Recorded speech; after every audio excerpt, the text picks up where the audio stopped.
If you want to change the world, start off by making your bed.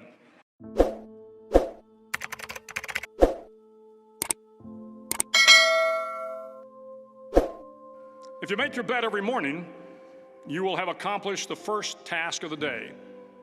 It will give you a small sense of pride, and it will encourage you to do another task, and another, and another.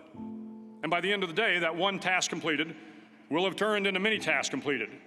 Making your bed will also reinforce the fact that the little things in life matter.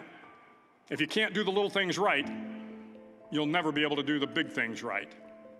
And if by chance you have a miserable day, you will come home to a bed that is made,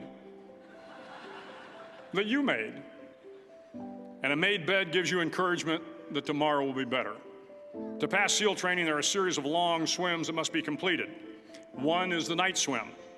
Before the swim, the instructors joyfully brief the students on all the species of sharks that inhabit the waters off San Clemente.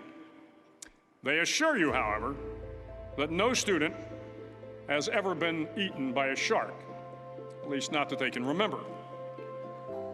But you are also taught that if a shark begins to circle your position, stand your ground.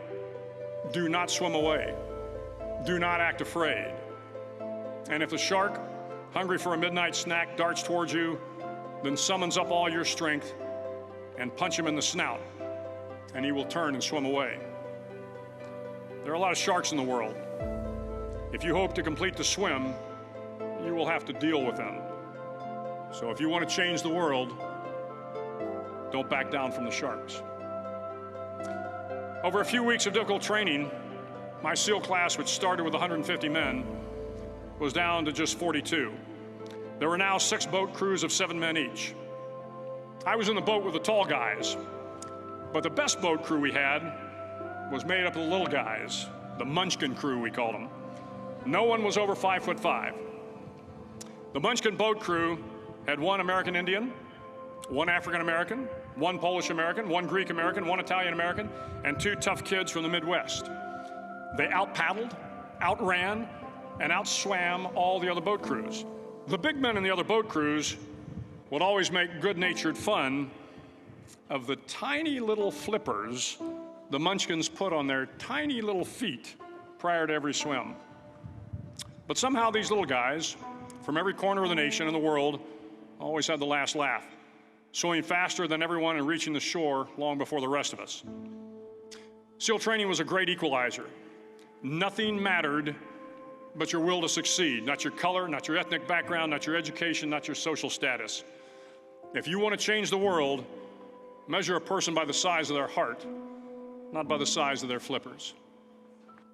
The 9th week of training is referred to as Hell Week. It is 6 days of no sleep, constant physical and mental harassment, and 1 special day at the Mud Flats. The Mud Flats are an area between San Diego and Tijuana where the water runs off and creates the Tijuana Sloughs, a swampy patch of terrain where the mud will engulf you.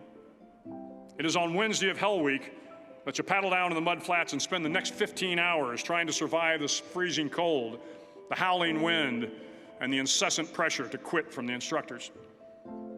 As the sun began to set that Wednesday evening, my training class, having committed some egregious infraction of the rules, was ordered into the mud. The instructors told us we could leave the mud if only 5 men would quit. Only 5 men, just 5 men, and we could get out of the oppressive cold. Looking around the mud flat, it was apparent that some students were about to give up. It was still over 8 hours till the sun came up. 8 more hours of bone-chilling cold. The chattering teeth and the shivering moans of the trainees were so loud, it was hard to hear anything.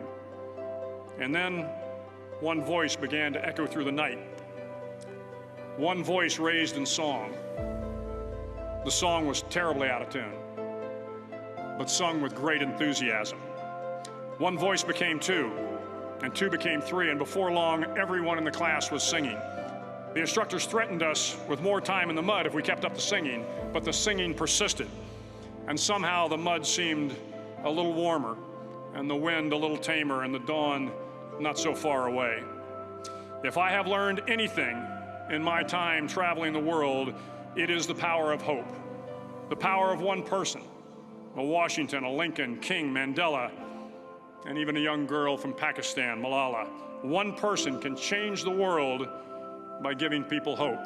So if you want to change the world, start each day with a task completed. Find someone to help you through life. Respect everyone. Know that life is not fair and that you will fail often. But if you take some risks, step up when the times are the toughest, face down the bullies, lift up the downtrodden, and never, ever give up.